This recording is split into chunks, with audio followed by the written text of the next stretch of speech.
তো বন্ধুরা Realme Narzo সিরিজের একটি ফোন লঞ্চ হয়েছে যেটা কিনা রিয়েলমি নার্জো 30। তো এই ফোনটা কিন্তু নতুন লঞ্চ হয়েছে।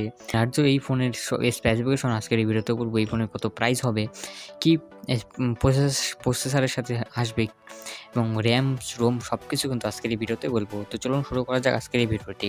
তো সবার প্রথমে আসছে এই ফোনের ডিসপ্লে নিয়ে। তো এই ফোনের ডিসপ্লে পেয়েছে 6.5 ইঞ্চি HD plus IPS LCD display এবং 90 হার্জের রিফ্রেশ রেটের সাপোর্ট এবং 5 হোল ডিসপ্লে হবে।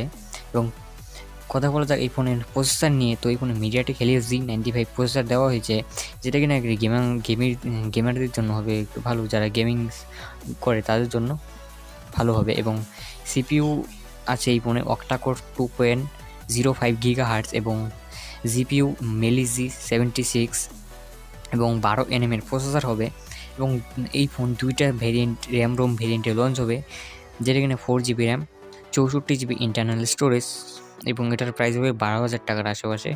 এবং দ্বিতীয় যে ভেরিয়েন্টটা দেখতে পারবে সেটা হলো 6GB RAM 128GB internal storage, এটার প্রাইস হবে 14,000 টাকার আশেপাশে। তো কথা বলা যাক এই ফোনের ক্যামেরা নিয়ে। তো এই ফোনের রিয়ার সাইড ট্রিপল ক্যামেরা দেখতে পারে, 3টা ক্যামেরা সেট আপ দেখতে পারবে, 48 মেগাপিক্সেলের প্রাইমারি ক্যামেরা এবং 2 মেগাপিক্সেল করে ম্যাক্রো এবং ডেপথ ক্যামেরা সেন্সর।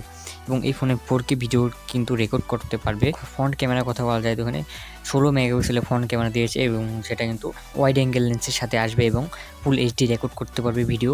এবং ব্যাটারির কথা বলা যায় তো এখানে 5000 mAh এর ব্যাটারি দেওয়া হয়েছে এবং 30 ওয়াটের ফাস্ট চার্জিং সাপোর্ট এবং 100% ফুল চার্জ হতে সময় লাগবে প্রায় 65 মিনিট। এবং ইউএসবি টাইপ সিরও কিন্তু সাপোর্ট দেখতে পারবে। এবং সফটওয়্যারের কথা বলা যায় তো অ্যান্ড্রয়েড 11 এর রিয়েলমি ইউআই এর লেটেস্ট ইউজার ইন্টারফেস দেখতে পারবে। এবং এই ফোন কিন্তু 2টা কালার অ্যাভেলেবেল থাকবে, যেটা কিনা রেসিং ব্লু এবং রেসিং সিলভারের সাথে। এবং এই ফোনে ওয়েট হবে 192 গ্রাম এবং সাইড মাউন্ট ফিঙ্গারপ্রিন্ট সেন্সর দেখতে পারবে এবং ওটিজি সাপোর্ট এবং light sensor, loud speaker 3.5 mm উড়ে যায়, এগুলো দেখতে পারবে। তো এইটার প্রাইস হবে প্রায় 12,000 থেকে 14,000 টাকার মধ্যে। ফ্লিপকার্টে কিন্তু অ্যাভেলেবেল আছে, তো ওইখান থেকে কিন্তু তোমরা ইজিলি বাই করতে পারো। তো ফ্লিপকার্টের এই লিঙ্ক আমি ভিডিও ডিসক্রিপশনে দিয়ে গেছি, তো ওইখান থেকে যেয়ে কিন্তু ইজিলি তোমরা এই ফোনটাকে বাই করতে পারো। তো এই ফোনটা কিন্তু একদম গেমিংয়ের জন্য পারফরমেন্স করা হয়েছে। তো আপনি যদি নিতে চান একটি গেমিং ফোন, তো এই ফোনটার জন্য কিন্তু নিতে পারেন। এই ফোনটা কিন্তু সব ঠিকঠাক আছে, সবই কিন্তু পারফরমেন্স, র্যাম রোম এবং ক্যামেরা সবই ঠিক আছে। তাহলে এ পর্যন্তই। ভিডিওটি ভালো লাগলে লাইক করবেন, চ্যানেল নতুন হলে চ্যানেলকে সাবস্ক্রাইব করে পাশে বেল আইকন ক্লিক করবেন।